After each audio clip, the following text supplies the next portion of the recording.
At my son's wedding reception, my husband whispered, "I'm done pretending," and walked away with his secretary. As the best man, I stepped to the microphone, smiled at the stunned crowd, and said, "Speaking of love stories, my husband also found his just like our son." His face went white. The chaos that followed destroyed him completely, and I never raised my voice. Those words slipped from my lips like silk-wrapped steel, amplified through the crystal-clear sound system of the Riverside Manor Ballroom. Before we jump back in, tell us where you're tuning in from, and if this story touches you, make sure you're a subscriber, because tomorrow, I've saved something extra special for you. Tell us a duh. The champagne flute in my hand caught the warm glow of the Edison bulb chandeliers as I maintained perfect eye contact with my husband Kirk across the elegantly decorated reception hall. I hadn't planned to say it quite like that. Not yet. But watching his confident stride toward the exit with Shania, his 28-year-old executive assistant, gave me a clarity I hadn't anticipated. Just 45 minutes earlier, I'd been adjusting my navy blue blazer in the bridal suite's full-length mirror, checking that my best man boutonniere was perfectly positioned. The irony wasn't lost on me. At 52, I was probably the only mother in Chicago history to serve as her son's best man. But Anthony had insisted, his warm brown eyes serious as he'd made the request 6 months ago. "Mom, you've been my rock through everything," he'd said, his voice still carrying traces of the uncertainty that had plagued him during those dark teenage years. "Dad was never there when I needed him most. You were. You're the person I trust completely, and I want you standing beside me when I marry Evie." The memory of his depression still made my chest tighten. 3 years of watching my brilliant, sensitive boy struggle with anxiety so severe he'd barely left his room. 3 years of me driving him to therapy appointments, sitting with him during panic attacks, researching treatment options while Kirk dismissed it all as teenage drama and buried himself deeper into his work at Coleman & Associates Financial Consulting. "He just needs to toughen up," Kirk had said repeatedly, never bothering to attend a single therapy session or school meeting. "Stop babying him, Harriet. The real world doesn't coddle people." But I'd seen what the real world could do to someone as gentle and thoughtful as Anthony, so I'd become his advocate, his protector, his unwavering support system. When he'd discovered his passion for architectural restoration during his junior year, sparked by our weekend visits to historic buildings around Illinois, I'd been the one cheering from the sidelines as his confidence slowly rebuilt itself. Now at 26, Anthony Watson was a successful preservation architect with his own small firm, married to Evie Coleman, a brilliant environmental lawyer who adored his sensitive nature.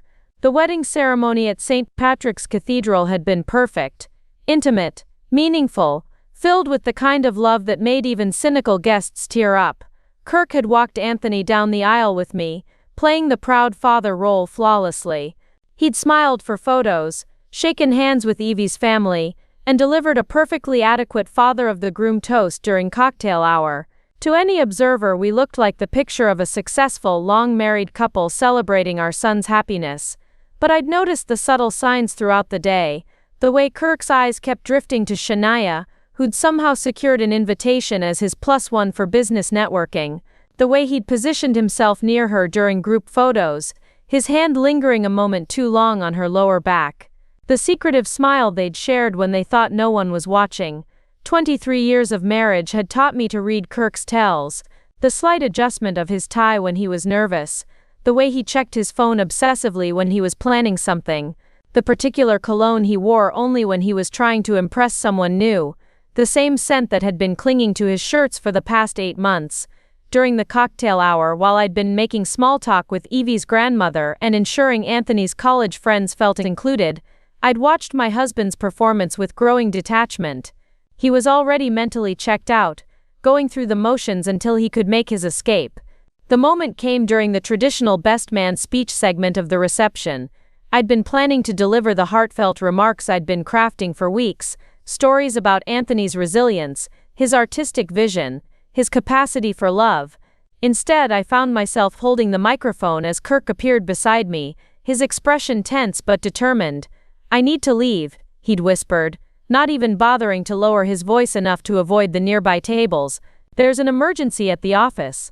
Shania and I have to handle a client crisis." The lie was so transparent it was almost insulting. On a Saturday evening, during his son's wedding reception, with his secretary who'd been drinking champagne and laughing loudly for the past 2 hours.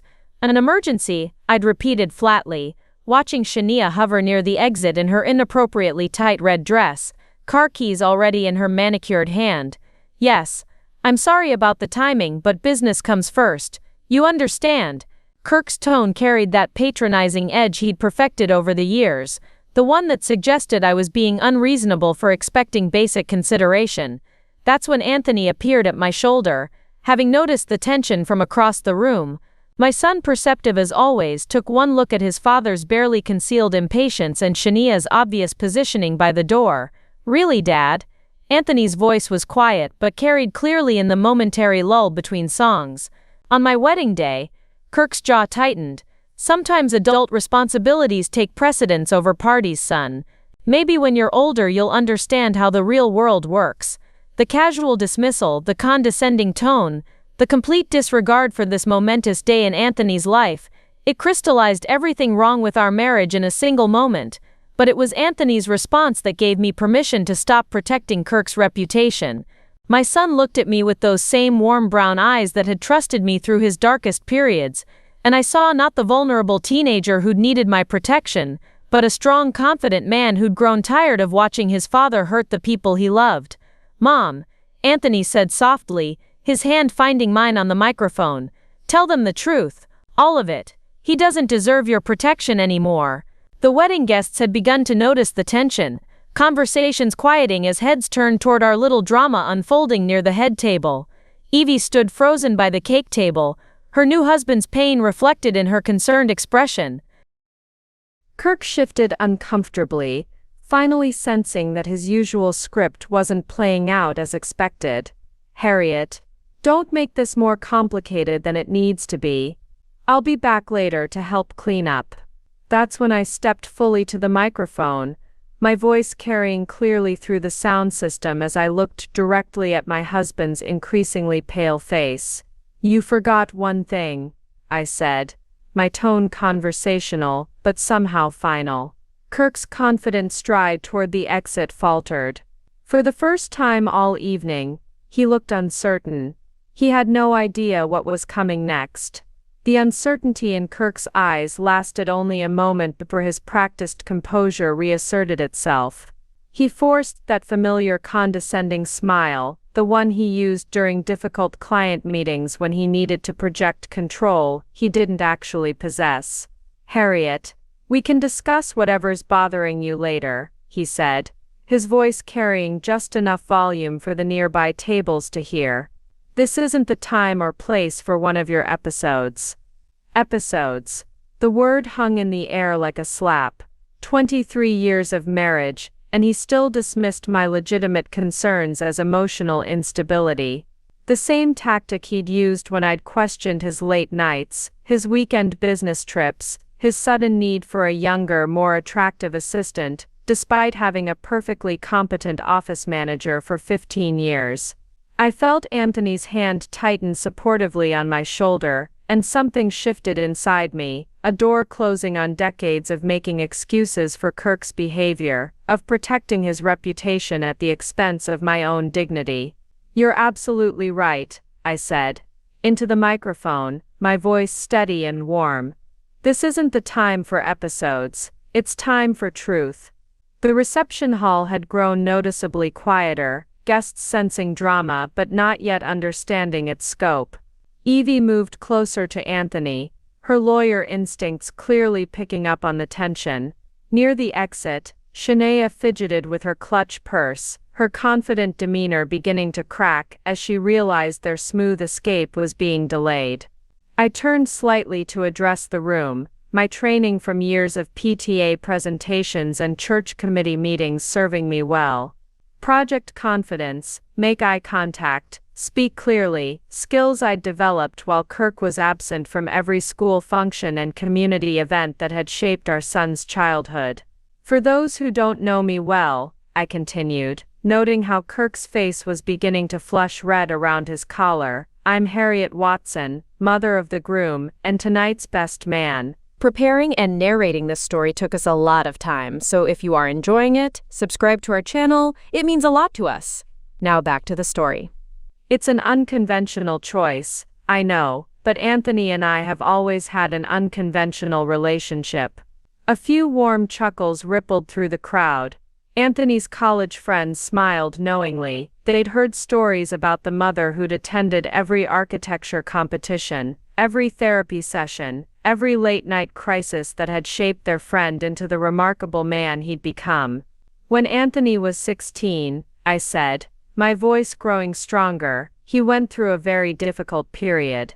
Clinical depression, anxiety attacks, the kind of struggle that requires unwavering family support. My eyes found Kirk's across the room.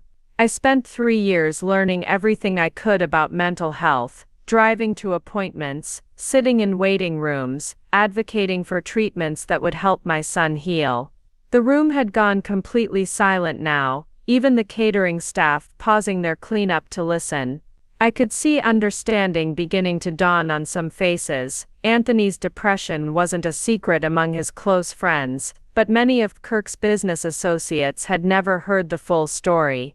During those 3 years, I continued, never breaking eye contact with my husband. Kirk told me repeatedly that I was enabling weakness, that Anthony just needed to toughen up and face the real world.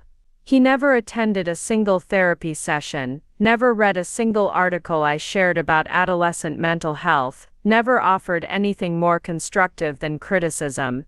Kirk's mouth opened as if to protest, but I pressed on, my voice carrying clearly through the excellent acoustics of the Riverside Manor ballroom. Instead, he threw himself into his work.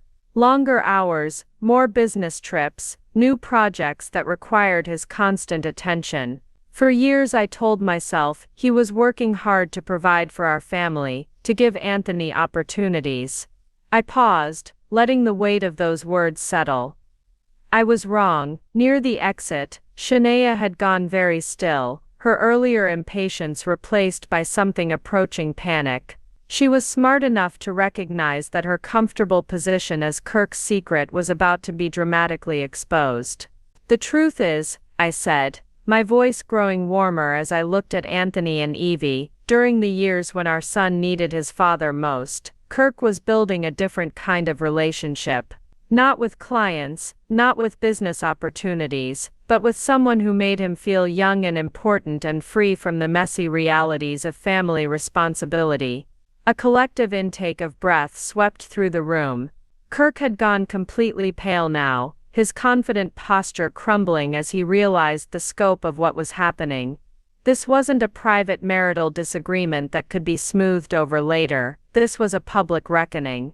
Shania Williams, I said, turning to look directly at the young woman by the door, has been my husband's executive assistant for 8 months. In that time, she's helped him with far more than filing and scheduling. She's helped him remember what it feels like to have someone look at him with admiration instead of disappointment. Shania's face had drained of all color, her carefully applied makeup unable to hide her mortification. Several guests had turned to stare at her, recognition dawning as they processed the implications of what they were hearing.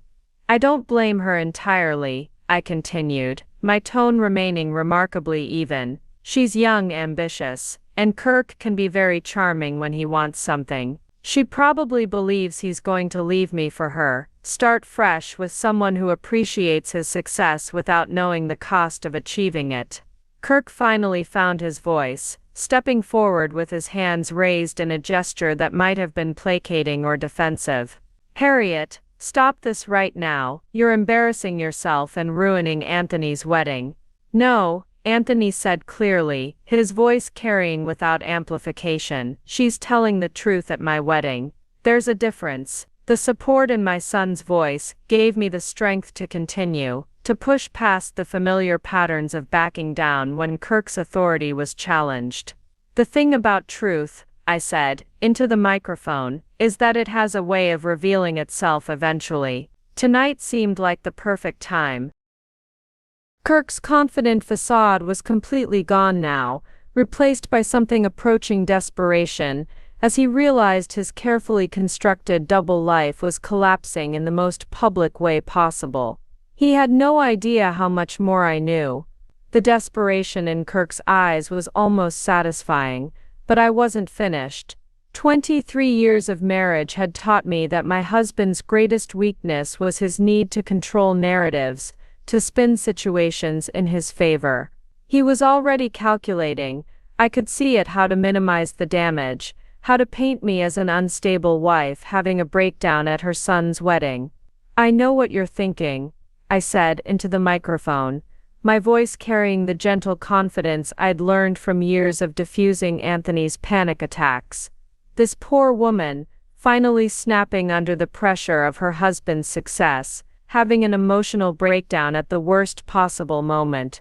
Several guests shifted uncomfortably, probably thinking exactly that.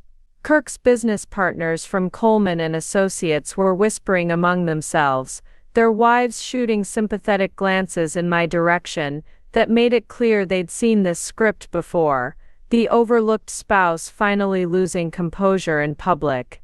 "But here's what makes tonight different," I continued, noting how Shania had backed closer to the exit, her hand now firmly on the door handle.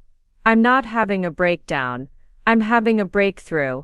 Anthony squeezed my shoulder encouragingly.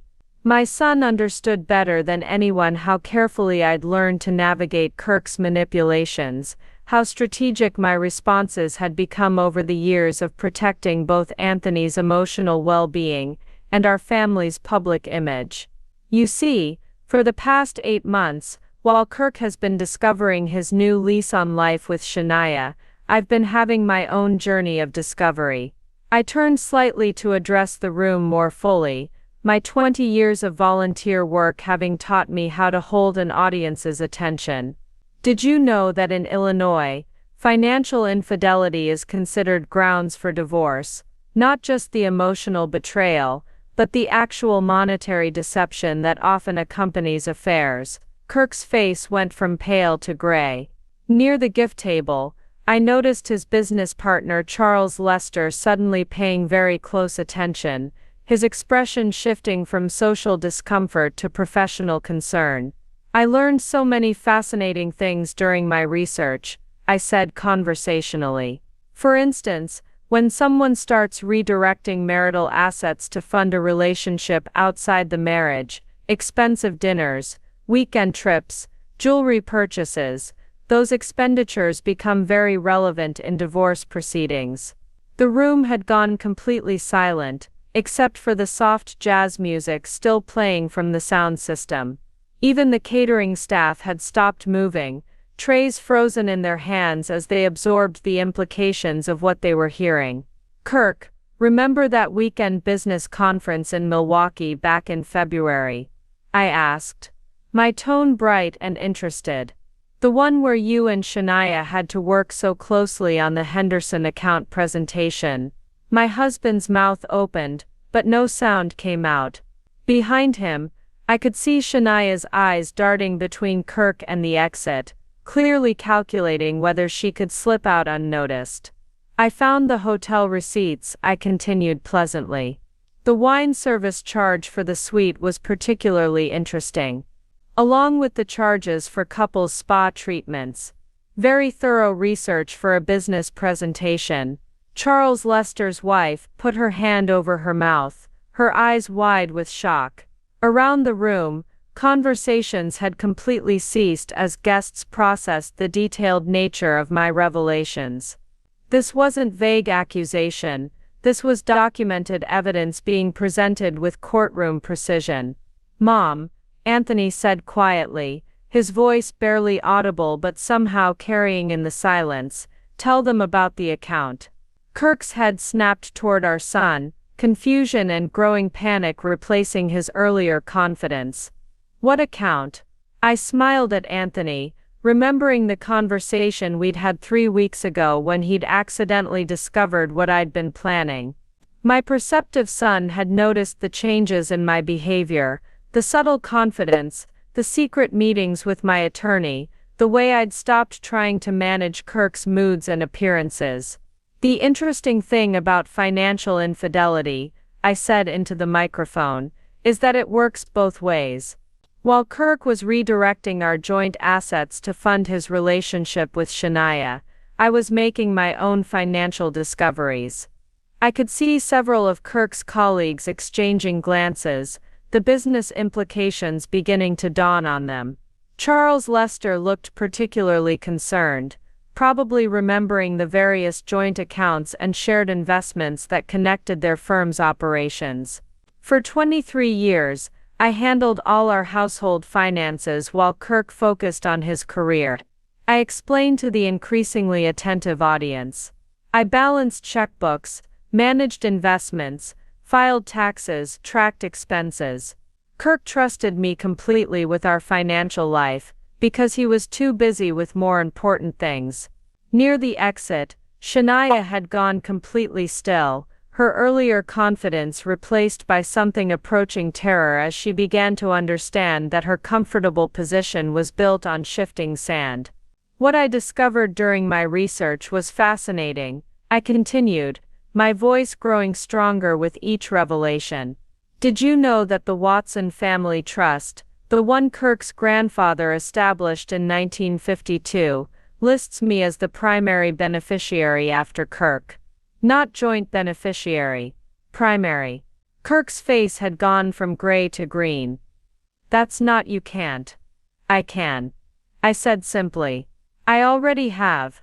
As of 3 weeks ago, I've exercised my rights as primary beneficiary to freeze all trust distributions pending a complete financial audit. The implications hit the room like a physical wave. Kirk's lifestyle, his business investments, his ability to maintain his current standard of living, all of it was connected to that trust fund.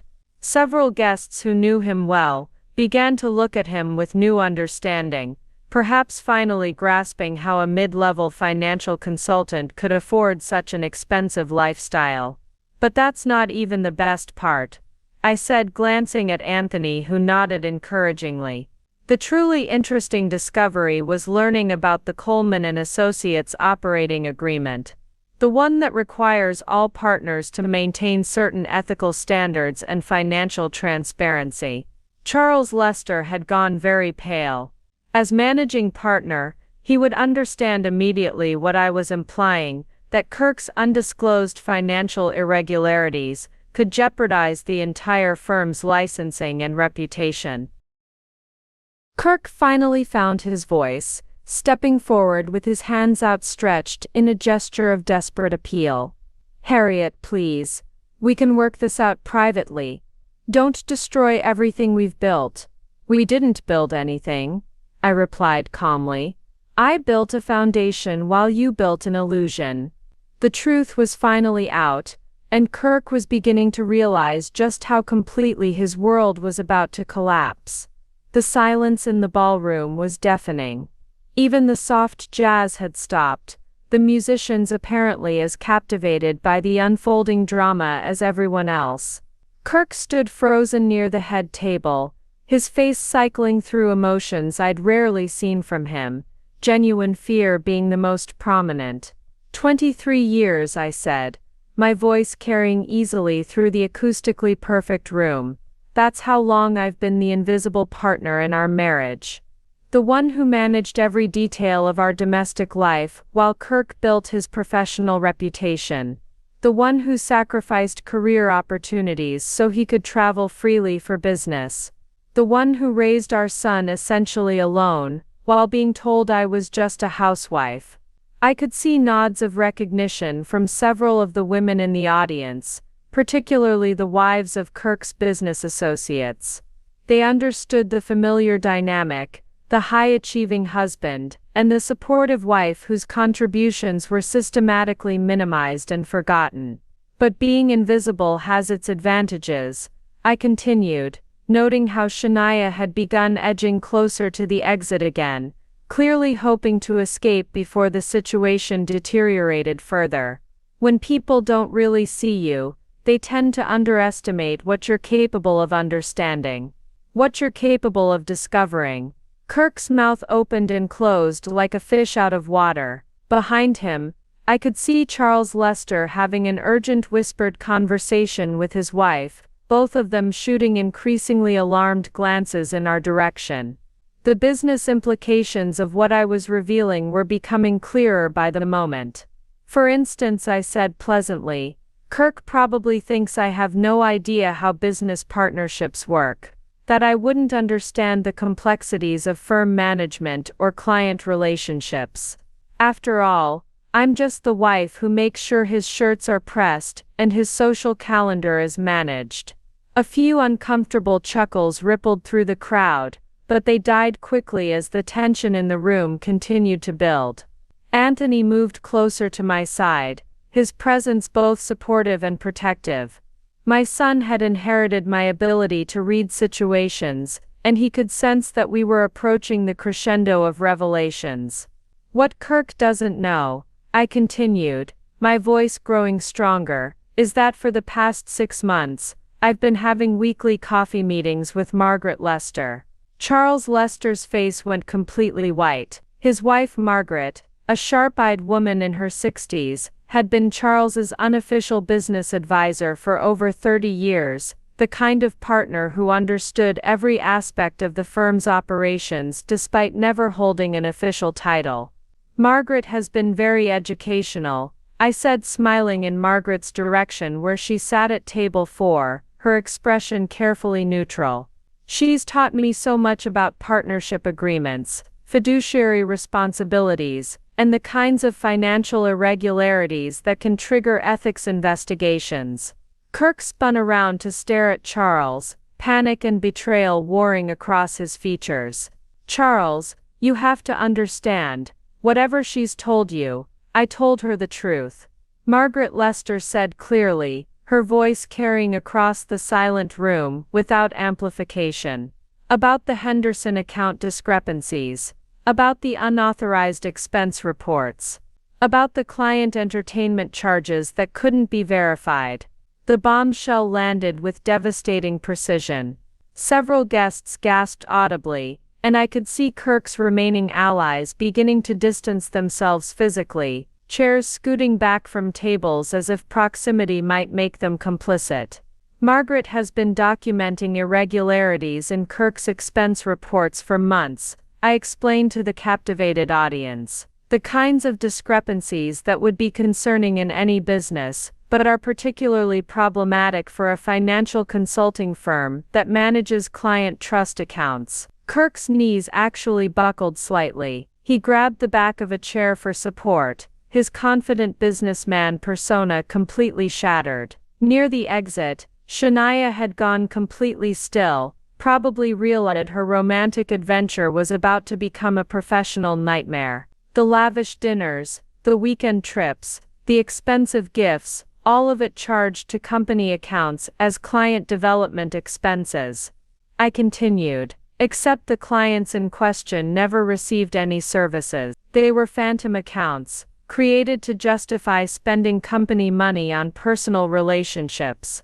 Charles Lester stood up abruptly, his face flushed with anger. Kirk, tell me this isn't true. Tell me you haven't been embezzling from our firm. The word embezzling hung in the air like a death sentence. Several guests began murmuring among themselves, the social discomfort giving way to genuine shock as they processed the criminal implications of what they were hearing. I can explain everything, Kirk said desperately, his voice cracking. It was just temporary.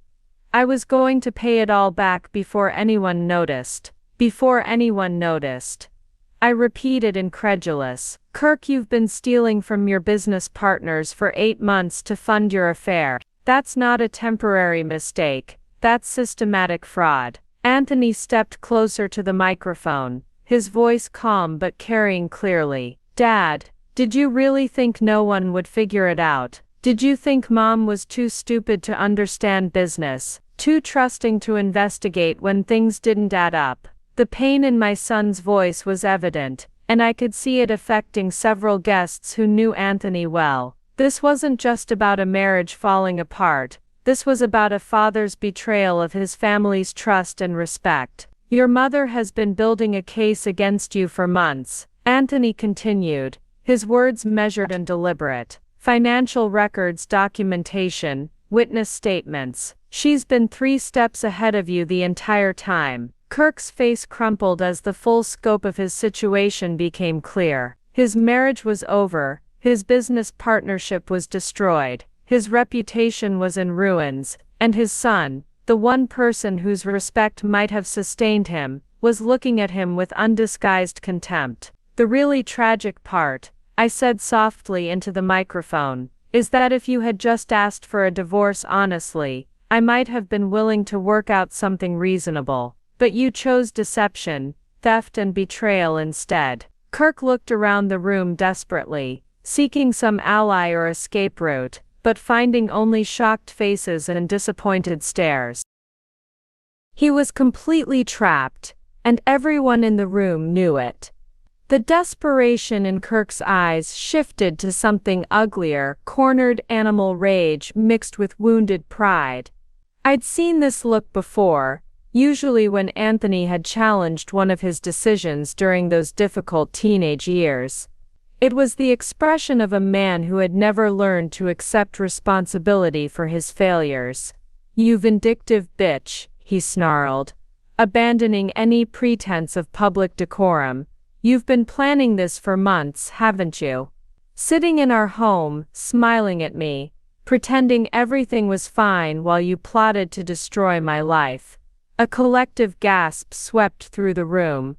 Several women looked genuinely shocked at his language, while the men shifted uncomfortably in their seats. Even by Kirk's standards, attacking me publicly at our son's wedding was a new low. Anthony stepped forward, his jaw tight with anger. "Dad, that's enough." "No, it's not enough," Kirk shouted, his careful businessman facade completely gone. "Your mother has been systematically sabotaging everything I've worked for. 23 years of building a career, a reputation, a future, and she's throwing it all away because her feelings got hurt." I remained perfectly calm at the microphone, watching my husband's public meltdown with something approaching clinical detachment. This was exactly what I'd expected. When cornered, Kirk always chose attack over accountability. Her feelings got hurt. Anthony's voice carried a dangerous edge I'd rarely heard from my gentle son. "Dad, you've been stealing money and cheating on your wife. Mom didn't sabotage anything, you destroyed it yourself." Kirk whirled to face our son, his face flushed with fury. "Don't lecture me about responsibility, Anthony. I've supported this family for over 2 decades while your mother played house and enabled your weaknesses. Everything you have, everything you've achieved, comes from my hard work." The cruelty of those words, delivered at Anthony's wedding, in front of his new wife and all their friends, created a silence so profound I could hear the air conditioning humming. Even Shania looked horrified, finally understanding the true character of the man she'd been sleeping with. "Actually," I said calmly into the microphone, "that's not quite accurate." Kirk spun back toward me, his eyes wild. "What? Anthony's architectural firm, his education, his opportunities, very little of that came from your income, Kirk." I kept my voice level and factual, the tone I'd learned from years of dealing with school administrators and insurance companies.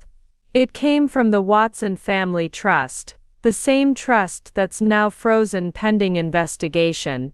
I could see understanding dawning on several faces in the crowd. Kirk's lifestyle, his ability to support our family's standard of living, had never actually come from his modest salary at Coleman and Associates. It had come from inherited wealth that legally belonged to both of us, but primarily to me. The college tuition, the therapy bills, the down payment on Anthony's first apartment, all of it came from trust distributions that I approved and managed. I continued, "You never actually supported our family with your earnings, Kirk. You supported your ego and your affairs.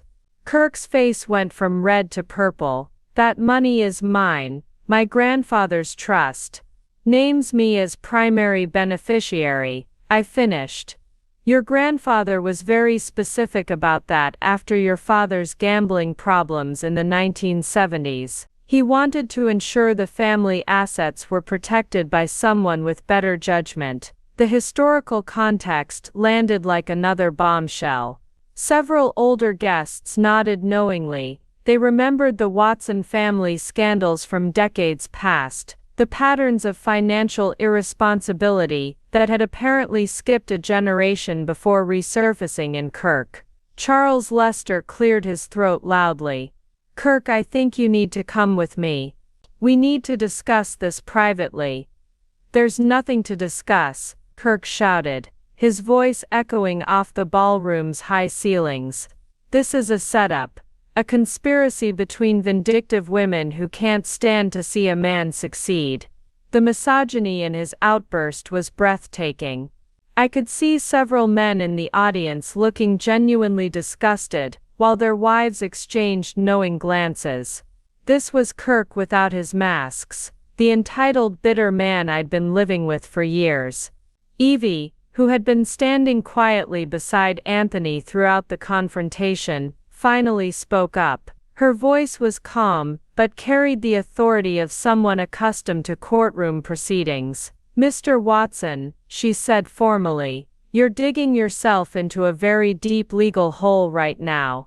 I'd strongly suggest you stop talking and contact an attorney. My new daughter-in-law's professional assessment seemed to snap Kirk back to partial awareness of his situation. He looked around the room, finally seeing the shocked faces, the disgust, the complete collapse of his social standing. This isn't over, he said, pointing at me with a shaking finger. You think you've won, but you have no idea what you've started. Actually, I replied calmly, I know exactly what I've started, and exactly how it's going to end. Kirk's threats had always worked on me before, but not tonight. Tonight, for the first time in 23 years, I held all the cards. Kirk's threats hung in the air like smoke, but I could see in his eyes that he was beginning to understand the futility of his position. 23 years of marriage had taught me to read his micro-expressions,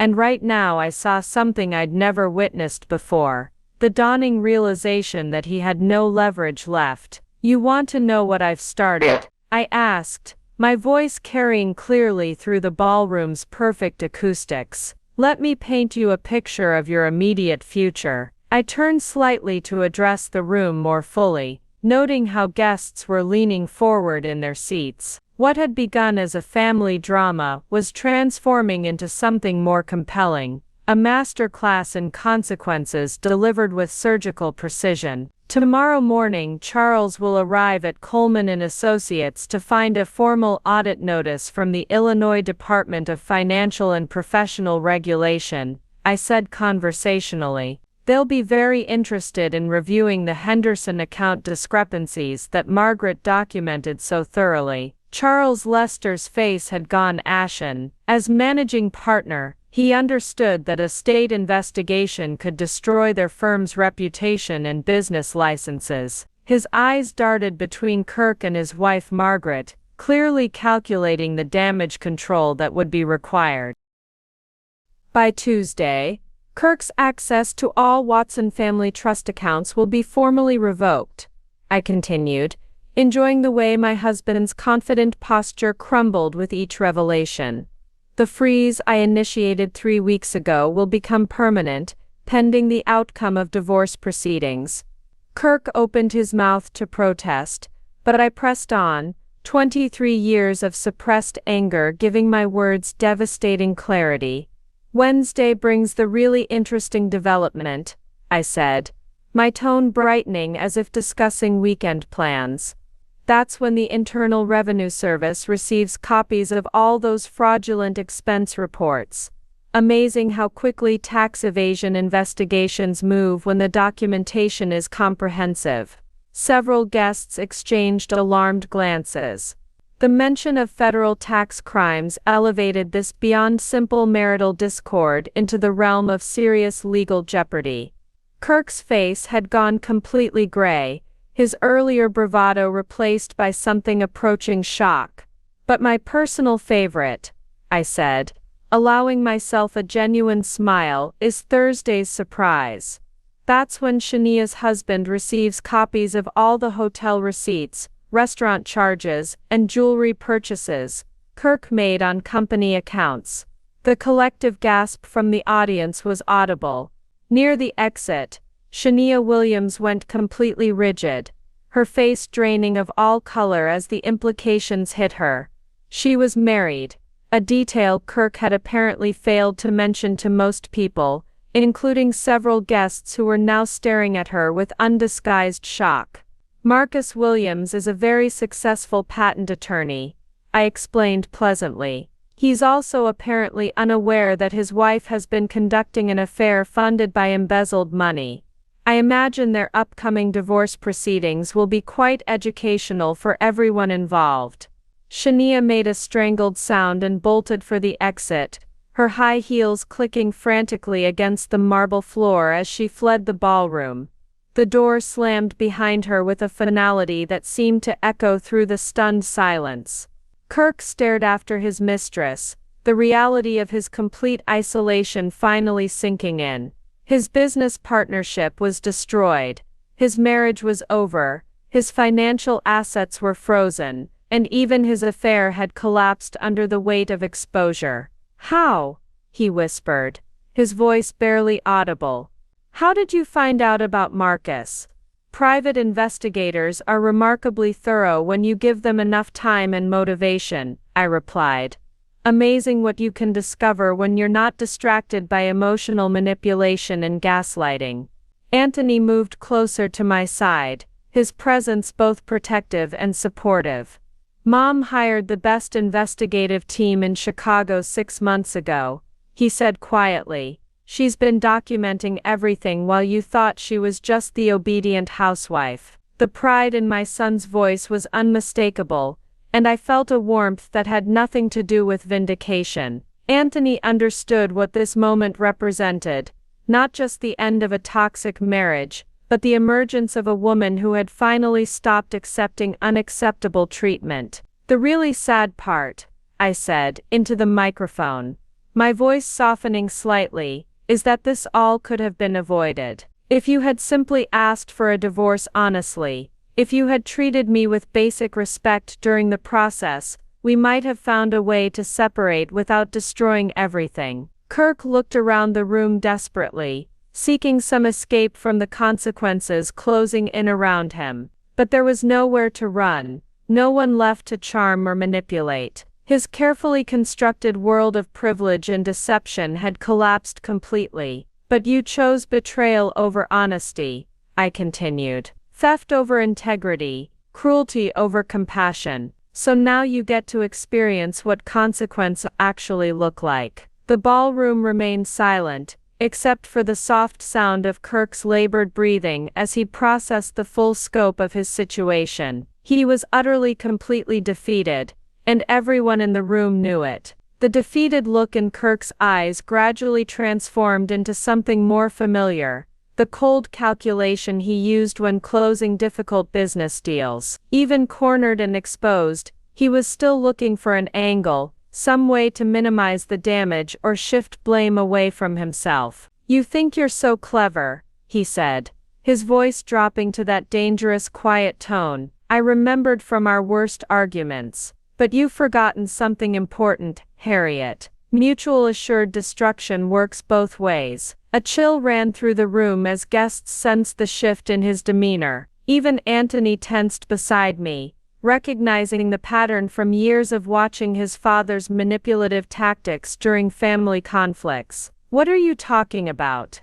I asked, though something in Kirk's expression was triggering alarm bells in my mind. "Your little investigation was very thorough," Kirk said, his confidence beginning to return as he found his footing in familiar territory, intimidation through superior knowledge. "But did your private investigators happen to mention the Cayman accounts, My blood went cold. Around the room I could see confusion on most faces, but Charles Lester had gone very pale, clearly understanding implications that others were missing. "That's right," Kirk continued, noting my reaction with satisfaction. "The offshore accounts that both our names are on. The ones that received significant transfers over the past 2 years as we've been diversifying our investment portfolio." I felt the microphone shake slightly in my hand. "The Cayman accounts, I'd signed papers for them 18 months ago, trusting Kirk's explanation about tax-advantaged international investments. I'd been so focused on documenting his recent fraudulent activities that I hadn't fully investigated the earlier financial moves. Turns out," Kirk said, his voice gaining strength as he sensed an advantage, "when the IRS starts investigating tax evasion, they get very interested in undeclared foreign accounts, especially ones with significant unreported income transfers." The room was silent, except for the sound of my heart pounding. Anthony looked confused, not understanding the financial complexities, but Charles Lester's expression confirmed my worst fears. Kirk was threatening to drag me down with him using financial arrangements I'd signed in good faith. "Joint accounts mean joint liability," Kirk explained to the audience, his tone taking on the lecturing quality he used with clients. "When one spouse commits tax fraud using shared offshore assets, both spouses can face criminal charges, even if one claims ignorance." I could feel the momentum of the evening shifting. Several guests were looking at me with new uncertainty, wondering if I was as complicit in financial crimes as I was claiming Kirk to be. The moral high ground I'd been standing on suddenly felt much less stable. "The beauty of it," Kirk continued, warming to his theme, "is that Harriet's precious investigation has created a paper trail that leads directly back to her own criminal liability. Every document she's gathered, every transaction she's traced, proves her involvement in tax evasion schemes she claims to have known nothing about." Margaret Lester cleared her throat from table 4. "Kirk, you're threatening your wife with mutual criminal prosecution at your son's wedding. Do you hear yourself?" "I'm stating facts," Kirk replied coldly, "facts that my dear wife apparently overlooked during her months of plotting my destruction. We're married, Margaret. Everything I did with her legal knowledge and consent. Every signature, every account, every transfer, all documented and official." The calculation in his voice was chilling. This was Kirk at his most dangerous, cornered but not defeated, willing to destroy everything rather than face consequences alone. I could see him reconstructing his defense strategy in real time, transforming from sole perpetrator to victim of an equally guilty spouse. "So here's my counter-proposal," Kirk said, addressing the room but looking directly at me. "We can continue this public spectacle, and we can both spend the next 5 years in federal prison for tax evasion and fraud. Or we can handle this like civilized adults, quietly divorce with sealed records, and avoid destroying both our lives." The silence that followed was deafening. I could feel Anthony's tension beside me, could see the confusion and concern on his face as he processed his father's threats. My moment of triumph was transforming into something much more complicated and dangerous. "You're willing to destroy your own wife to save yourself?" Evie asked, her lawyer's instincts clearly outraged by the ethics of Kirk's position. "I'm willing to remind her that actions have consequences," Kirk replied smoothly.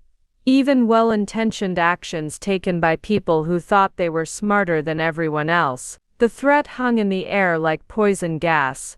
Kirk had found his leverage after all, the possibility that my quest for justice could end with my own criminal prosecution. After 23 years of marriage, he knew exactly which buttons to push to make me doubt myself. But as I looked at Anthony's face, at the disappointment and pain in my son's eyes, I realized something important. Some things were worth the risk. The silence stretched for what felt like an eternity as Kirk's threat settled over the room like a toxic cloud. I could see the calculation in his eyes, the familiar satisfaction he got from regaining control through intimidation. For 23 years this pattern had worked: threaten consequences, watch me back down, resume the status quo with him holding all the power.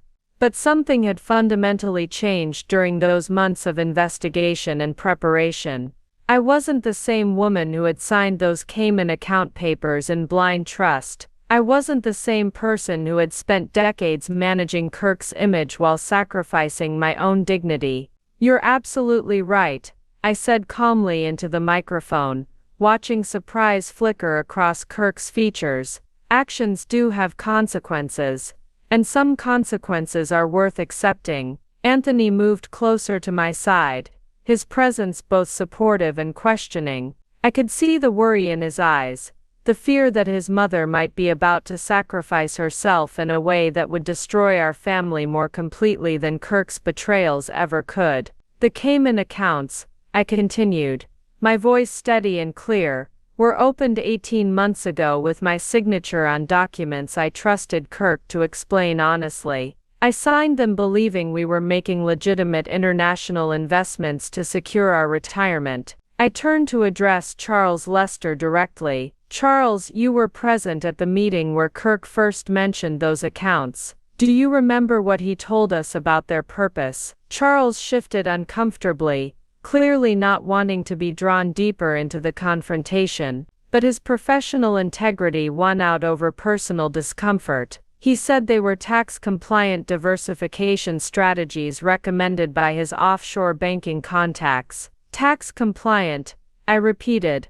letting the words hang in the air. "That's very different from what he's describing now, isn't it?" Kirk's confident expression began to waver as he realized I wasn't collapsing under his threats. Around the room, guests were following the exchange with growing understanding of the manipulation tactics at play. "The difference," I explained to the audience, "between someone who signs documents in good faith based on false information, and someone who creates those false documents to commit fraud, is the difference between being a victim and being a perpetrator." Margaret Lester nodded approvingly from her table. "Intent matters significantly in financial crime prosecution. Harriet's cooperation with investigators would be viewed very differently than Kirk's attempts to conceal evidence." I could see Kirk's strategy crumbling in real time. His threat had been based on the assumption that I would prioritize my own safety over justice, that I would choose silence over accountability. He had fundamentally misunderstood who I had become during those months of preparation. "But here's what you really forgot, Kirk," I said, my voice growing stronger with each word. "You forgot that I've been working with federal investigators for 3 months. They know exactly what I knew and when I knew it. They have my complete cooperation and all my communications with you about those accounts." The color drained from Kirk's face as the implications hit him. If I had been cooperating with federal authorities, his threats of mutual prosecution were not just empty, they were potentially additional charges of witness intimidation. "The FBI Financial Crimes Unit has been very interested in our case," I continued, noting how several guests were now staring at Kirk with open shock. "Particularly the pattern of fraudulent documentation and spousal manipulation they've seen in other white-collar crime investigations." Anthony's hand found mine, squeezing gently. "Mom, you've been working with the FBI for 3 months," I confirmed, looking at my son with pride and determination. "Ever since I discovered the full scope of your father's activities, they've been building a case with my complete cooperation and protection." The revelation hit the room like a seismic shock. This wasn't just a messy divorce playing out publicly, this was an active federal investigation, with criminal implications that went far beyond personal betrayal. Kirk staggered backward, grabbing the edge of a table for support. "You wore a wire," he whispered, the truth finally dawning on him. "All those conversations, all those times you asked me to explain the accounts. I documented everything, I confirmed. Every lie you told me about the offshore transfers, every false assurance about tax compliance, every threat you made when I started asking questions. The investigators have it all. The defeated look in Kirk's eyes was complete now. His final gambit had not only failed, it had exposed him to additional federal charges, while demonstrating the calculated nature of his fraud attempts. The really tragic part, I said softly, is that even now, facing complete exposure, you chose threats over honesty. You chose to try to destroy me, rather than take responsibility for your actions. Kirk slumped into a nearby chair, his face buried in his hands. Around the room, guests sat in stunned silence, processing the scope of what they had witnessed. The man they had known as a successful businessman had been revealed as a federal criminal who had been willing to threaten his own wife to avoid consequences. It was a fall from grace so complete that recovery seemed impossible. The weight of Kirk's complete defeat settled over the ballroom like a heavy curtain. He sat slumped in the chair, his carefully styled hair disheveled, his expensive suit wrinkled from the confrontation. For the first time in our 23-year marriage, I was seeing him without any masks or pretenses, just a broken man who had gambled everything on manipulation and lost. Anthony stepped closer to the microphone, his voice gentle but firm. "Dad, it doesn't have to end like this. Even now, you could choose to do the right thing." Kirk looked up at our son with eyes that seemed decades older than they had an hour ago. "The right thing," he laughed bitterly. "According to who?" "According to your mother, who's been plotting my destruction for months. According to the FBI agents who are probably listening to this conversation right now. According to basic human decency," Evie said quietly from beside Anthony. Her lawyer's training had taught her to recognize when someone was spiraling beyond rational thought. "Mr. Watson, you still have choices. You can cooperate with investigators, make restitution where possible, and try to salvage some dignity from this situation." "Dignity," Kirk repeated, the word sounding foreign in his mouth. "That's rich, coming from the woman whose wedding I just destroyed with my own stupidity." I looked around the room at the shocked faces of our guests, friends, family members, business associates who had known Kirk for years. Their expressions ranged from disappointment to disgust, but I also saw something else in several faces, a kind of relieved understanding, as if pieces of a puzzle were finally falling into place. "You didn't destroy the wedding, Dad," Anthony said, his voice carrying the patient tone he'd learned during his therapy years. "You revealed who you really are. There's a difference." Margaret Lester stood up from her table, her movements deliberate and authoritative. "Kirk, as someone who's watched you for 15 years, I need to say something." She paused, gathering her thoughts. "Your business practices have been questionable for a long time. The expense irregularities, the unauthorized client entertainment, the way you treated junior staff, Charles and I have been documenting concerns for months." Charles Lester nodded reluctantly. "We were planning to address it after the wedding season ended. We thought it was manageable, containable. We never imagined the scope was this extensive." The business dimension of Kirk's downfall was adding another layer of consequences. Even if he somehow avoided criminal prosecution, his professional reputation was destroyed beyond repair. No financial services firm would hire someone with his record of ethical violations and criminal exposure. 23 years, I said softly into the microphone, my voice carrying a weight of accumulated grief and disappointment. 23 years of making excuses for behavior I knew was wrong. Of protecting your reputation while you systematically undermined our family's foundation. I could feel tears threatening, but they weren't tears of sadness or regret. They were tears of relief, the kind that comes when a burden you've carried so long you forgot it was there finally gets lifted from your shoulders. I stayed because I thought love meant accepting unacceptable treatment, I continued. I stayed because I believed that sacrifice without recognition was noble. I stayed because I was afraid of what independence might cost. Kirk raised his head to look at me, and for a moment I saw a flicker of the man I had married decades ago, before success had poisoned his character, before entitlement had replaced empathy, before he had forgotten that other people were human beings deserving of respect. But Anthony's depression taught me something important, I said, glancing at my son with infinite love and pride.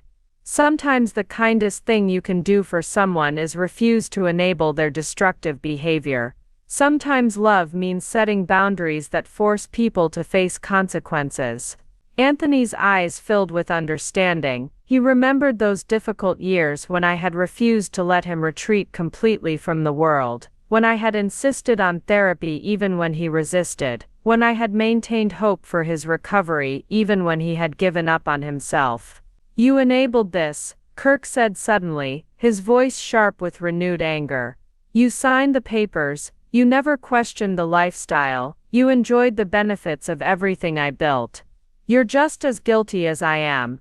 The accusation hung in the air for a moment, before I responded with a calmness that surprised even me.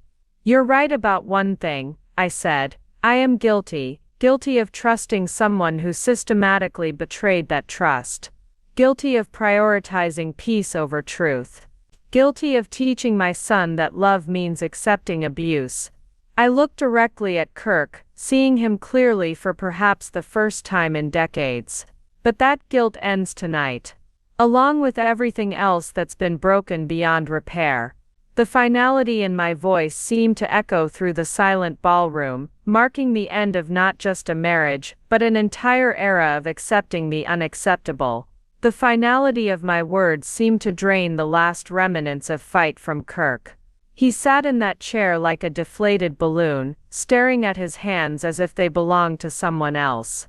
Around the room, guests began to shift uncomfortably, the drama reaching a conclusion that felt both inevitable and devastating. "I need to leave," Kirk said finally, his voice barely above a whisper. I can't sit here anymore." He stood slowly, his movements those of a much older man, as he straightened his wrinkled jacket and looked around the room one last time. I felt an unexpected wave of something that might have been pity. This was the father of my child, the man I had once loved enough to build a life with, and he was walking away from everything he had ever cared about. "Dad!" Anthony called out, taking a step toward his father. "Wait." Kirk stopped, hope flickering briefly across his features. "Anthony, I want you to know," my son said, his voice steady and clear, "that I forgive you, not because what you did was acceptable, but because holding on to anger would only hurt me. You're still my father, and when you're ready to be honest about who you are and what you've done, I'll be here." The grace in Anthony's words brought tears to my eyes. My son had learned lessons about forgiveness and boundaries that had taken me decades to understand. He was offering his father a path to redemption, while refusing to enable his destructive behavior. Kirk's face crumpled, genuine emotion breaking through his defensive walls for the first time all evening. "I'm sorry," he whispered, the words so quiet I barely heard them. "I'm so sorry, son." "I know," Anthony replied simply. "But sorry isn't enough anymore. You need to make different choices." Kirk nodded, unable to speak. He turned toward the exit, pausing only when he reached the spot where I stood at the microphone. For a moment, we looked at each other without the layers of resentment and manipulation that had defined our relationship for so long.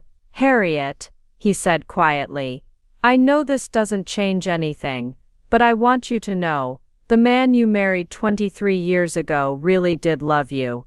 He just got lost somewhere along the way." I nodded, feeling the truth of those words, even as I recognized their inadequacy. "I know," I replied. "But love without respect, without honesty, without basic decency, that's not really love at all. It's just need dressed up in prettier clothes." Kirk's shoulders sagged as he absorbed the finality of my response. There would be no reconciliation, no last-minute forgiveness that would restore his comfortable life.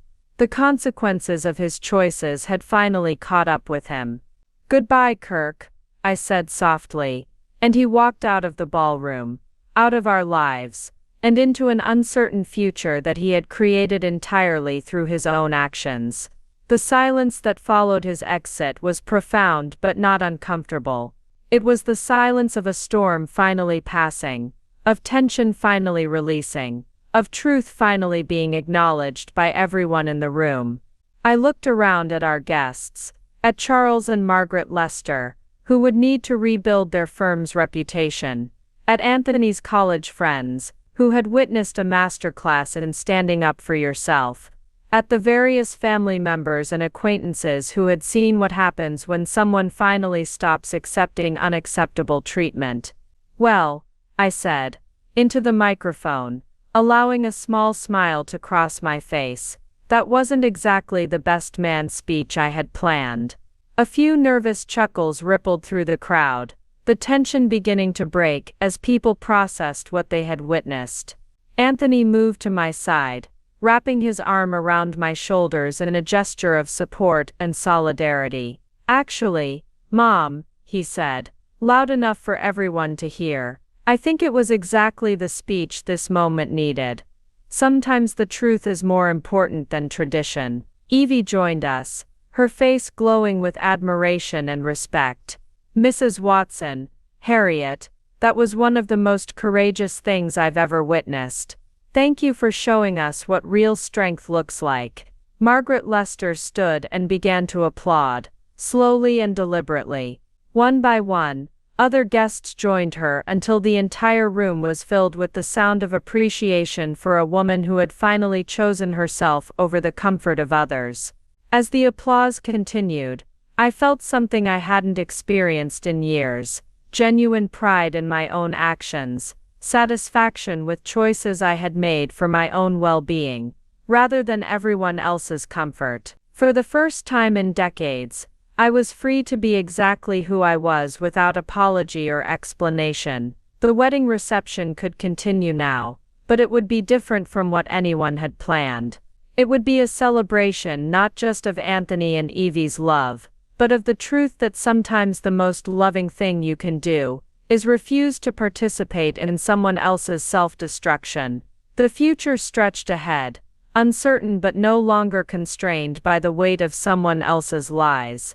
The applause gradually faded, leaving behind a different kind of energy in the ballroom. Where there had been tension and shock, now there was something lighter, relief perhaps, or the collective exhale of people who had witnessed justice being served. The wedding reception could finally begin in earnest, but it would be unlike any celebration these guests had ever attended. Anthony took the microphone from my hands, his face radiant with pride and determination. "I know this evening hasn't gone according to plan," he said, his voice carrying clearly through the room, "but in a way it's been perfect, because the woman standing beside me, my mother, my best mate, my hero, has just shown all of us what courage really looks like." He turned to look at me, his eyes bright with unshed tears. "Mom, you've spent my entire life protecting me, supporting me, and teaching me how to be strong.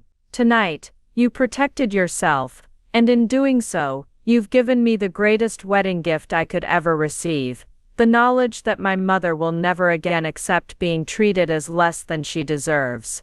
The emotion in his voice was overwhelming. I reached for his hand, squeezing it tightly as I tried to process the magnitude of what had just happened. For 23 years, I had defined myself through my relationships to others: Kirk's wife, Anthony's mother, the supportive woman behind successful men. Tonight, for the first time, I had stood up purely as myself. Evie stepped forward, taking the microphone with the poise of someone accustomed to addressing courtrooms. "Ladies and gentlemen, I've been an attorney for 8 years, and I've seen a lot of people stand up for justice in my courtroom. But I've never seen anyone deliver truth with more grace and dignity than Harriet just did. She looked directly at me, her expression warm with genuine affection.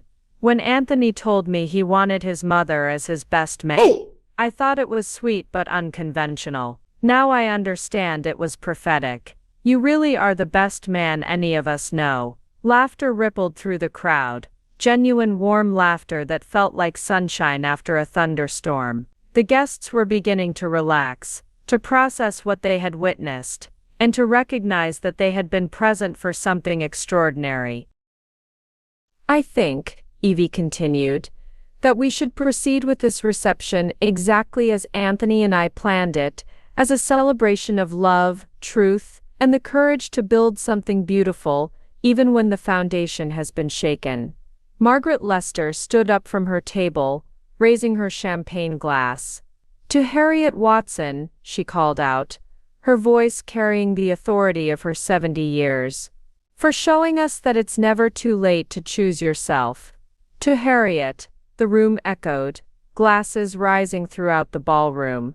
The toast was spontaneous, heartfelt, and completely unplanned, which somehow made it more meaningful than any scripted celebration could have been. As I looked around the room at the faces of people who had witnessed my lowest and highest moments in the same evening, I felt a profound sense of completion. The woman who had walked into this ballroom 3 hours ago, nervous, uncertain, still carrying the weight of secrets and shame, no longer existed. In her place stood someone I was only beginning to know, a person capable of protecting herself, of demanding respect, of choosing truth over comfort. Anthony reclaimed the microphone, his smile bright enough to illuminate the entire room.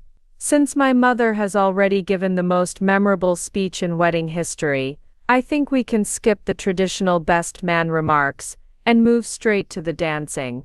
After all, we have a lot to celebrate. The DJ, who had been frozen in place during the entire confrontation, suddenly sprang back to life, cueing up the first dance music. Anthony offered me his arm with exaggerated gallantry. "Mom, would you do me the honor of the first dance? I believe it's traditional for the best man to dance with the groom." I laughed, a sound I hadn't heard from myself in months. "I think you're making that up, but I accept anyway." As we moved onto the dance floor, other couples began to join us. Charles and Margaret Lester, several of Anthony's college friends with their partners, even some of Kirk's former business associates, who had apparently decided that celebrating truth was more important than maintaining uncomfortable loyalties. The music was soft and romantic, meant for newlyweds, but somehow perfect for this moment of rebirth and new beginnings. As Anthony spun me gently around the floor, I caught glimpses of the guests' faces, no longer shocked or uncomfortable, but genuinely happy to be celebrating something real and meaningful. "Thank you," Anthony whispered as we danced, "for showing me what it looks like to refuse to accept unacceptable treatment, for teaching me that love and respect go together, for being exactly who you are." I looked into my son's eyes, clear, confident, whole, and realized that everything I had sacrificed, everything I had endured, had been worth it for this moment. Not because of Kirk's downfall, but because Anthony would never have to learn the hard way that love without respect is just another form of abuse. The future stretched ahead, uncertain but full of possibility. And for the first time in decades, I was free to explore it on my own terms. The dance floor filled with couples as the evening transformed from catastrophe into celebration. I moved through the crowd, accepting congratulations and quiet words of support from guests who had witnessed my metamorphosis. Several women pulled me aside to share their own stories of difficult marriages and small rebellions, their voices hushed but their eyes bright with vicarious pride. "I wish I'd had your courage 20 years ago," whispered Patricia Coleman, Charles's sister-in-law, whose husband had been noticeably absent from conversations all evening. "Maybe I wouldn't still be making excuses for behavior I know is wrong." Her words stayed with me as I circulated through the reception, watching Anthony and Evie glow with happiness that felt more authentic now that the pretense was gone. Their joy wasn't shadowed by the need to maintain appearances or navigate family tensions. They were free to simply be themselves, surrounded by people who genuinely cared about their future. Near the gift table, I found myself in conversation with Dr. Sarah Mitchell, Anthony's former therapist, who had been invited to the wedding in recognition of her role in his recovery.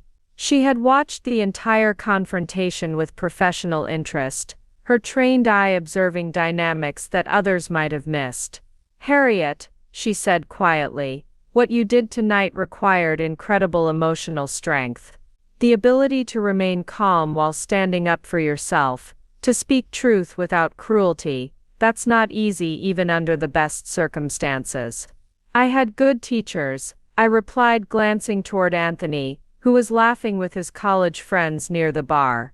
"Watching my son learn to set boundaries during his recovery taught me that protecting yourself isn't selfish, it's necessary." Dr. Mitchell nodded thoughtfully. "Codependency often masquerades as love, especially in families dealing with addiction, mental health issues, or in your case, systematic emotional abuse.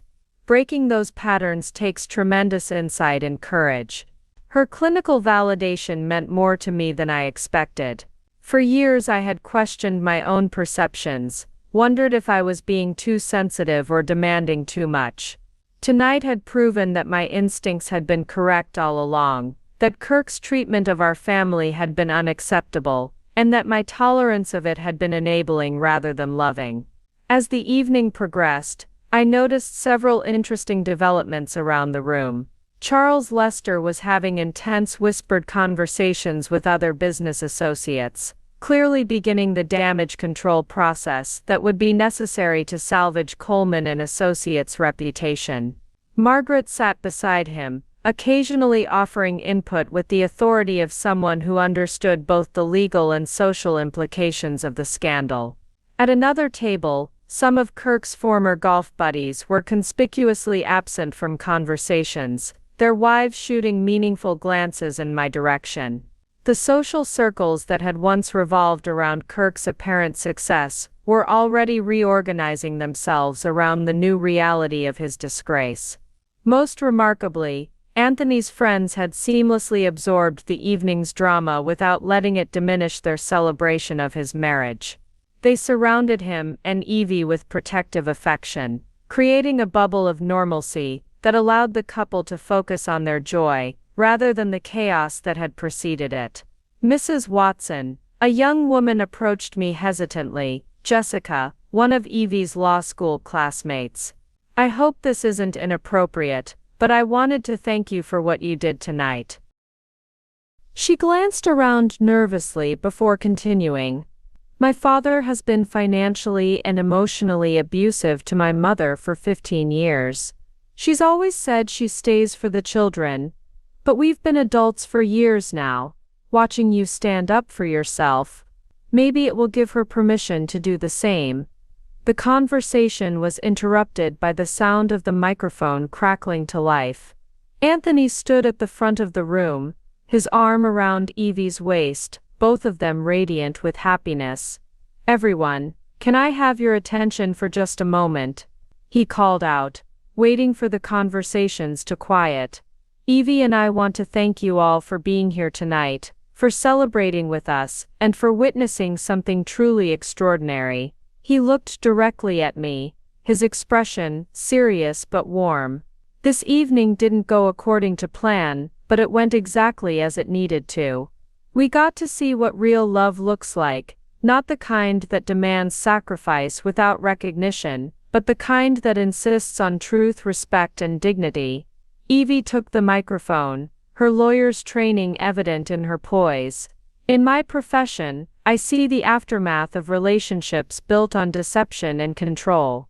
What Harriet showed us tonight is how to break those cycles before they destroy another generation." She raised her champagne glass toward me. "To my new mother-in-law, who taught us that sometimes the most loving thing you can do is refuse to participate in someone else's lies. The toast that followed was different from the earlier spontaneous celebration. This one was deliberate, thoughtful, acknowledging not just my courage but the broader implications of choosing truth over comfort. As glasses clinked around the room, I realized that this wedding reception had become something none of us had expected.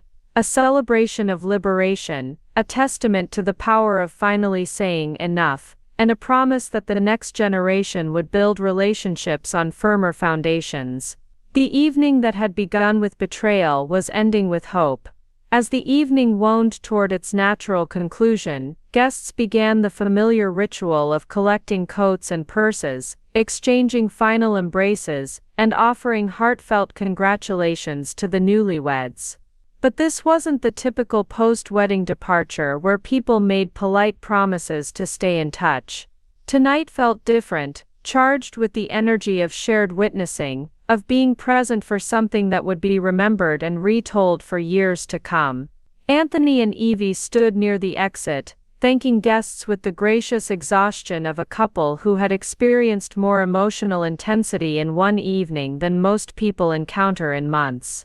I watched from across the room as person after person stopped to speak with them, their faces animated with the kind of genuine connection that emerges when pretense has been stripped away. Margaret Lester approached me with her coat folded over her arm, her expression thoughtful. "Harriet, I've been thinking about what happens next. The legal proceedings, the business implications, it's going to be complicated." I nodded, understanding that the euphoria of tonight's revelations would soon give way to the practical realities of divorce, criminal investigations, and rebuilding a life that had been intertwined with Kirk's for over 2 decades. "I have a recommendation," Margaret continued. "Elena Rodriguez, she's the best family law attorney in Chicago, specializes in high-asset divorces with criminal complications.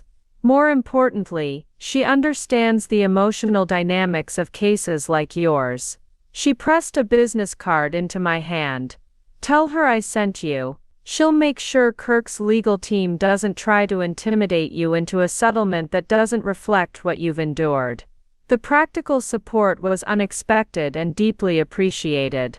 For so many years I had handled crises alone: Anthony's depression, financial problems, social difficulties, always managing, always making do. The idea of having professional advocates felt almost foreign.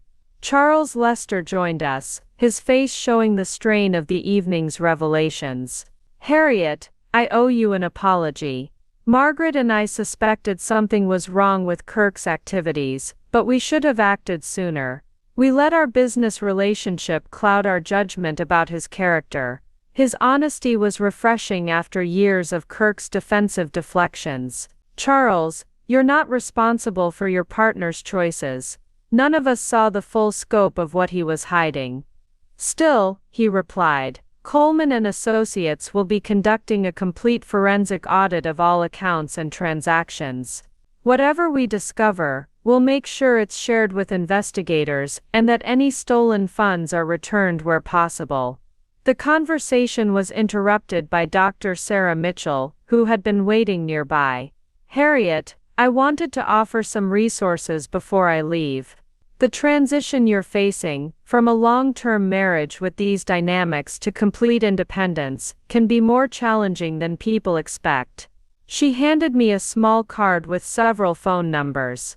Support groups for women leaving financially abusive relationships, a therapist who specializes in post-divorce recovery, and my direct number if you need professional guidance during the legal proceedings. The practical support kept coming, each offer a reminder that I wouldn't have to navigate this new reality entirely alone. After decades of managing everything myself, the idea of accepting help felt both foreign and necessary.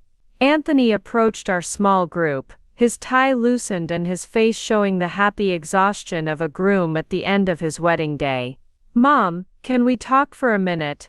We found a quiet corner near the large windows overlooking the city, the lights of Chicago sparkling below us, like scattered jewels.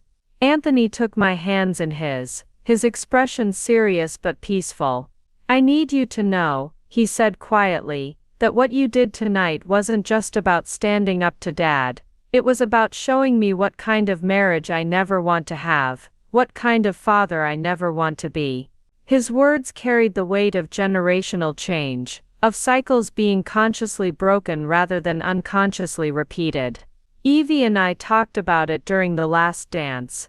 We want to build something completely different, a partnership based on respect, honesty, and genuine equality. "That's all I ever wanted for you," I replied, feeling tears threaten again. "The chance to choose love that builds you up instead of wearing you down."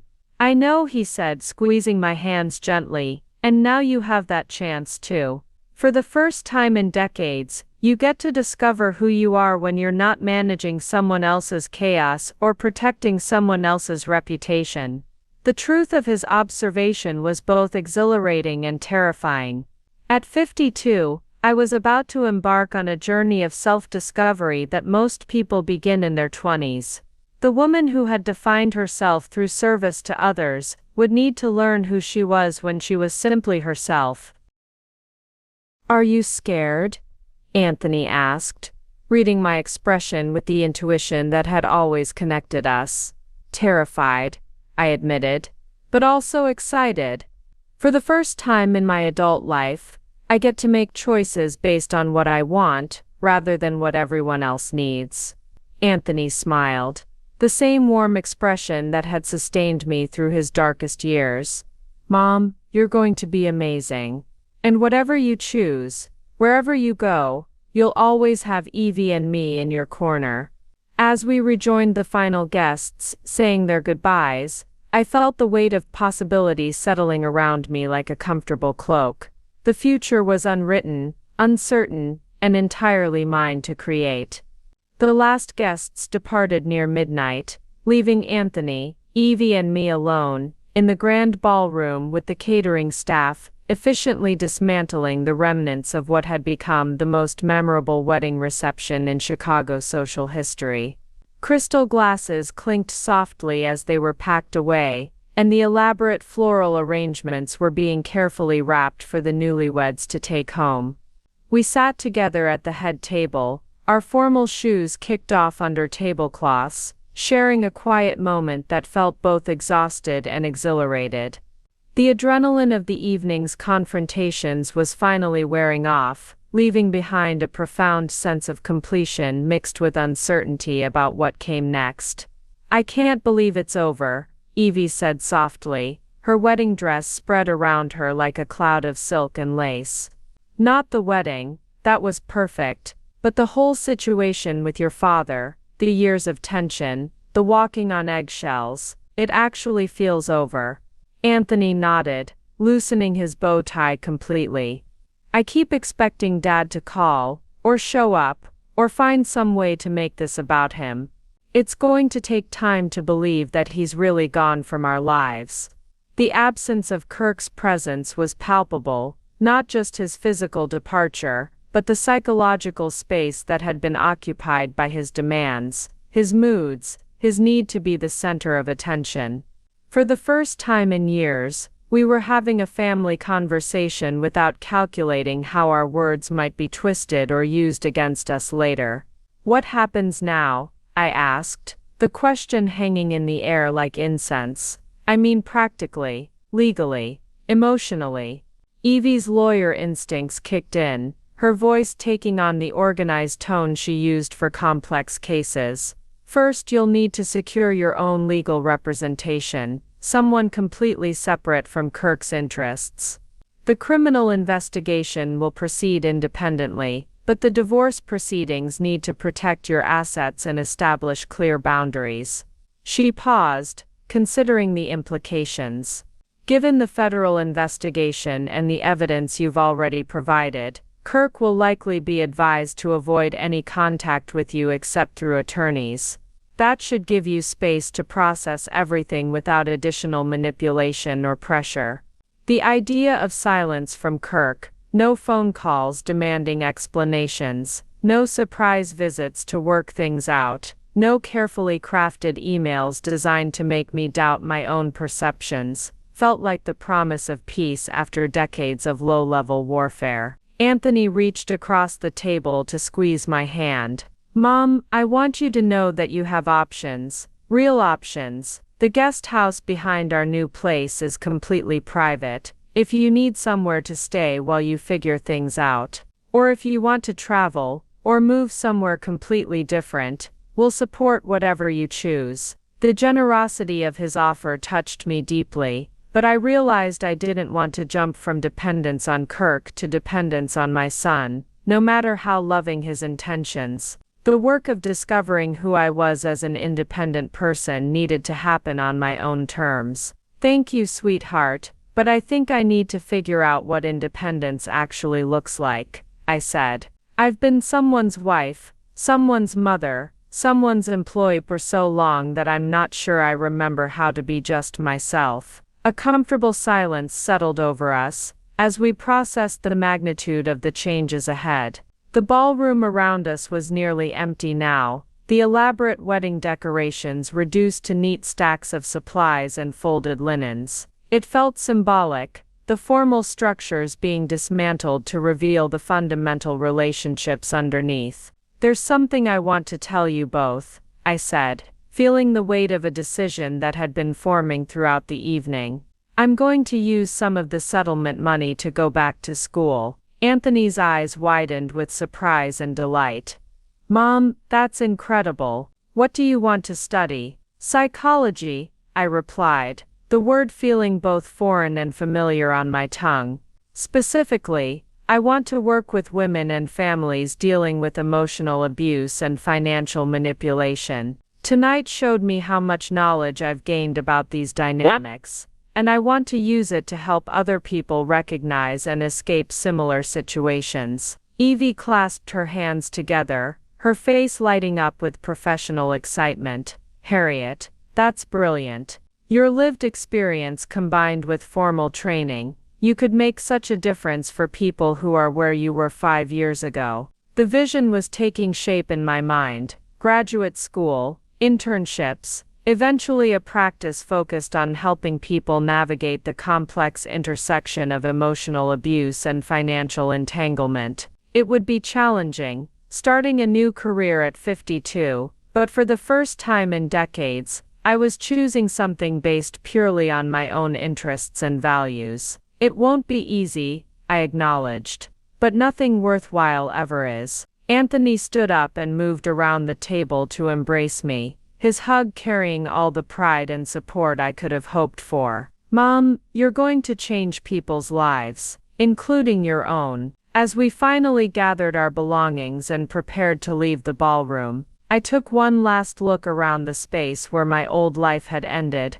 and my new one had begun. Tomorrow would bring lawyers and investigations, paperwork and difficult conversations. But tonight, for the first time in 23 years, I was free. 6 months later, I stood in the doorway of my new apartment in Lincoln Park, watching the morning sun stream through windows that I had chosen, in a space that belonged entirely to me. The one-bedroom unit was modest by the standards of the life I'd shared with Kirk, but every piece of furniture, every book on the shelves, every photograph on the walls reflected my own taste and values, rather than someone else's vision of who I should be. The divorce had proceeded with surprising efficiency once Kirk's legal team realized the futility of fighting federal charges while simultaneously battling a divorce case built on documented fraud. His cooperation with investigators had earned him a reduced sentence, 18 months in minimum security prison followed by 3 years of supervised probation, but it had also required him to forfeit most of his assets to pay restitution and fines. The Watson Family Trust had been fully restored to my control, providing financial security I had never truly possessed during my marriage. More importantly, the legal proceedings had validated years of gaslighting and manipulation, officially recognizing that I had been the victim of systematic financial abuse rather than a willing participant in illegal activities. My phone buzzed with a text from Anthony. Coffee before your first class. I'm buying to celebrate my mom becoming a graduate student. I smiled, still adjusting to the reality that at 52 I was enrolled in Northwestern University's Master of Social Work program, specializing in trauma recovery and family systems. The other students in my cohort were primarily in their 20s and 30s, but my life experience gave me perspectives that complemented their theoretical knowledge in ways that benefited everyone. The program was rigorous and challenging, requiring me to examine not just academic concepts but my own psychological patterns and coping mechanisms.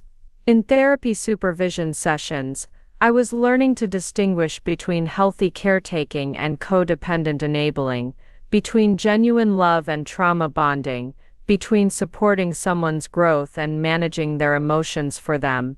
Dr. Sarah Mitchell had become both a professional mentor and personal therapist, helping me navigate the disorienting transition from defined identity to open possibility.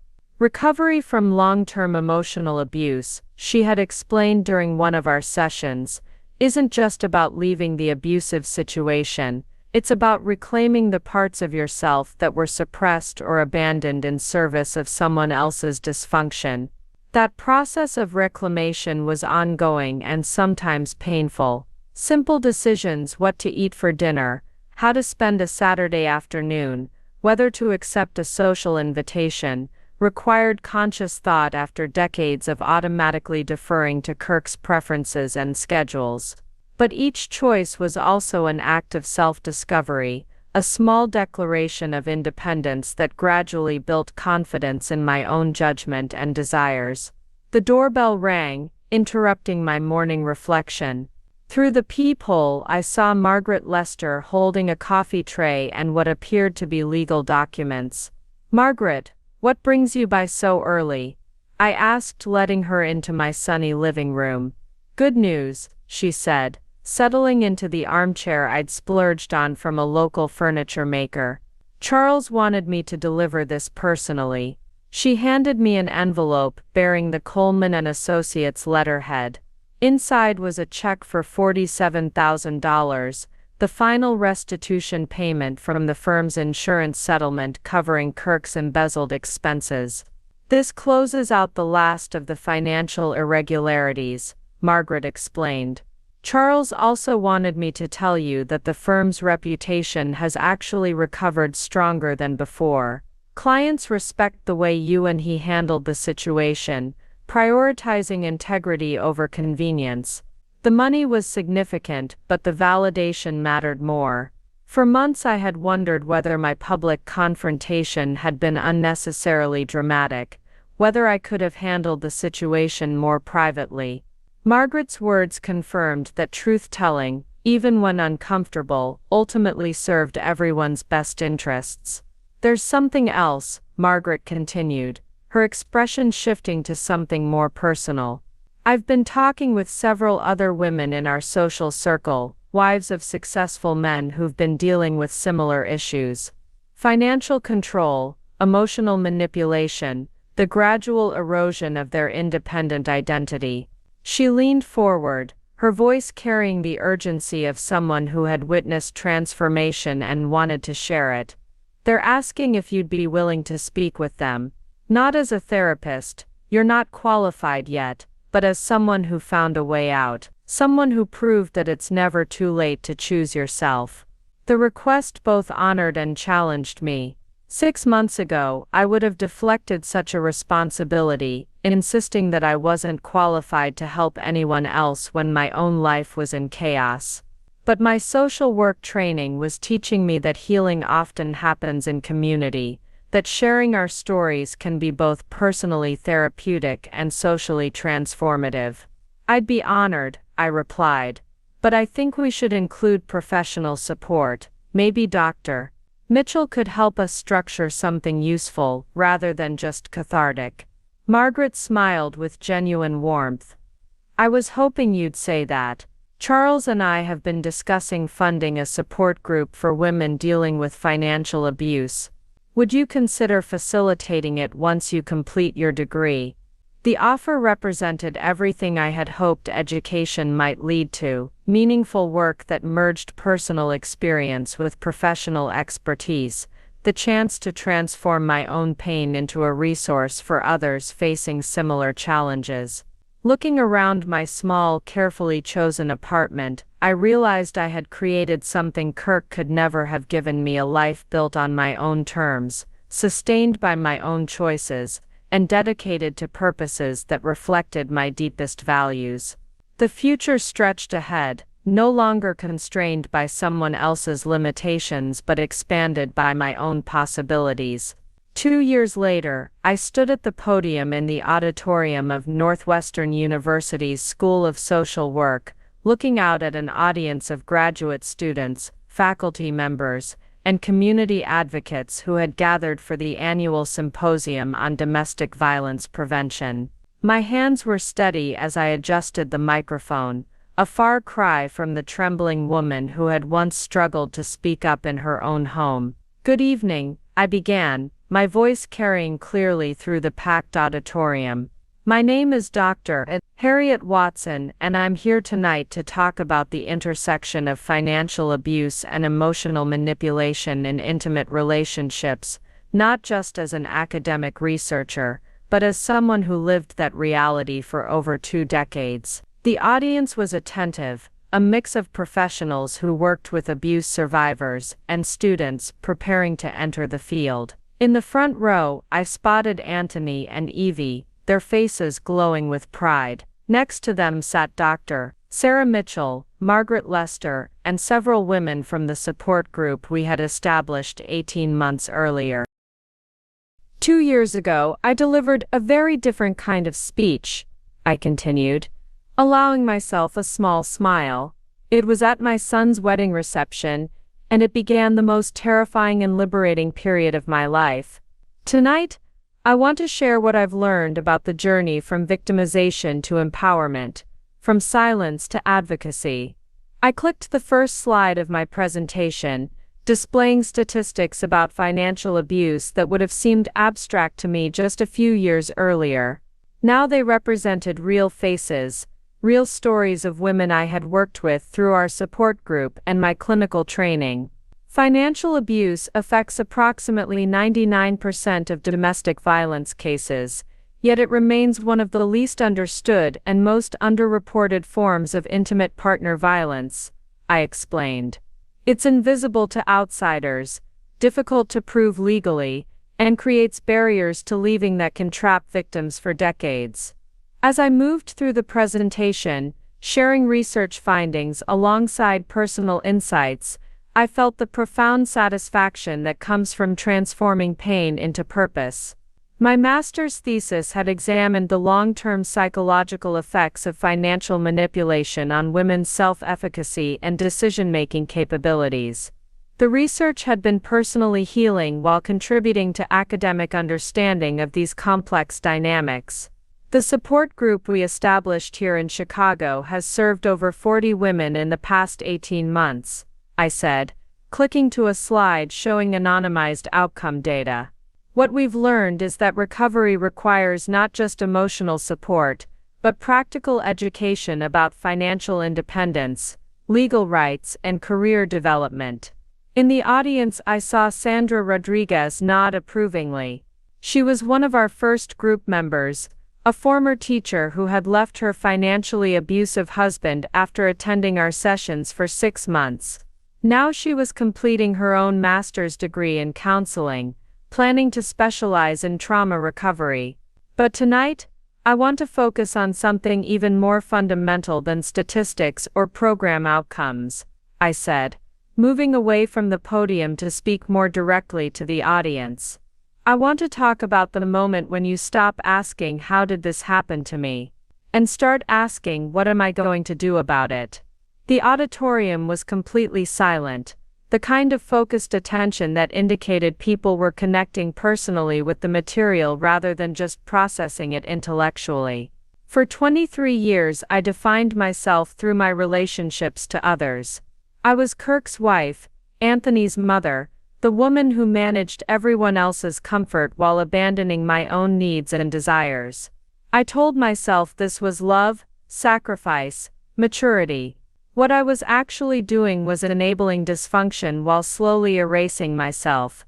I paused, making eye contact with individual audience members, seeing recognition in several faces.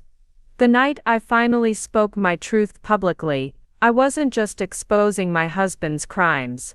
I was reclaiming my right to exist as a complete person rather than a supporting character in someone else's story. And that reclamation, that's where real empowerment begins. As I concluded the formal presentation and opened the floor for questions, the responses revealed how universal these experiences were. A graduate student shared her mother's similar situation. A faculty member discussed the financial abuse her sister had endured.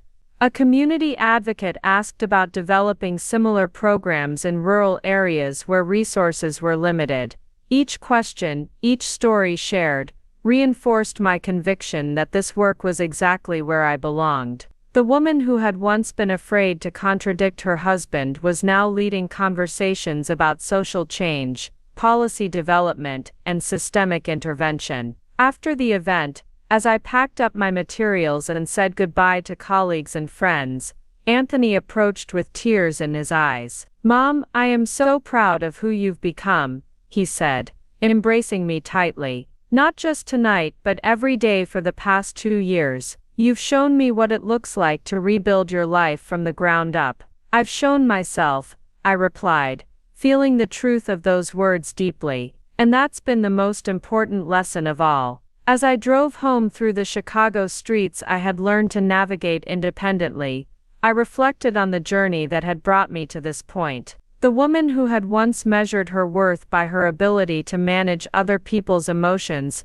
now found fulfillment in helping others recognize their own strength and value. If you're listening to this story and recognizing parts of your own experience, I want you to know something important. The voice in your head that whispers you're not strong enough, not smart enough, not worthy enough to demand better treatment, that voice is lying. You have more power than you realize, more options than you can currently see, and more support available than you might imagine. Empowerment isn't a destination you arrive at suddenly. It's a practice, a daily choice to honor your own needs and boundaries. It starts with small acts of self-respect and grows into the courage to transform not just your own life, but the lives of others who need to hear that change is possible. You deserve relationships built on respect rather than control, love rather than obligation, truth rather than manipulation. And you have the strength to create that reality,